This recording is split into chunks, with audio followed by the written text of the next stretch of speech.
สรรพสิ่งทั้งหลายทั้งปวงเอาเน้นก็มาว่าโดยเฉพาะชีวิตเราเอง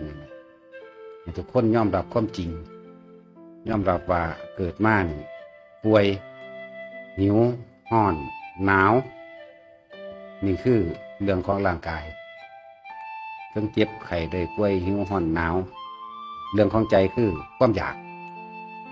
ทุกอย่างเกิดจากความคิดเท่าจิต ทั้งเรื่องปรุงแต่งและเรื่องบ่ปรุงแต่งกับฉันคือทุกอย่างเกิดจากจิตทั้งเบิดเลยจิตเป็นผู้คิดผู้นึกผู้ปรุงผู้แต่งผู้แสวงหาผู้สังสมและก็เป็นผู้สะสางพร้อมนี่ทุกอย่างเกิดจากจิตร่างกายเป็นเครื่องประกอบซื่อๆเด้ทุกจริงๆกับทุกที่จิตเท่านั้นแหละความคิดเท่านั้นแหละความรู้สึกเท่านั้นแหละจิตมโนวิญญาณกันเดียวกันนั่นแหละจะไปคิดยากนะก็คือความรู้สึกถึงกับภาษาเฮาโลดเวลาใดเฮาที่เฮามีความรู้สึกว่าพอใจ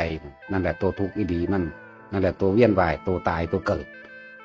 ส่วนร่างกายนี่ถึงเวลาแล้วมันบ่มีไผฆ่าก็ตายเอาเองมีคนฆ่าก็ตายบ่มีคนฆ่าก็ตายเอาเองแต่ว่าความคิดของเฮานี่ในความรู้สึกเฮาน่ะยังมีความห่วงหาอาลัยอาวรณ์กับบุคคลสัตว์สิ่งของนั่นแหละเรียกว่าจิตมีที่ตั้งจิตไปคิดถึงผู้นั้นคิดถึงคนที่เฮาหักที่เฮาห่วงมโนเกิดภาพนึกหลายๆอย่างในหันแหละจินตนาการไปวิญญาณความรู้สึกเกิดว่าจิตมโนวิญญาณกันเดียวกันนั่นแหละเกิดความรู้สึกพอใจมั่งไม่พอใจมั่งนี่เกิดพบเกิดพอใจกับบ่พอใจนี่คือพบเด้อตัวนี้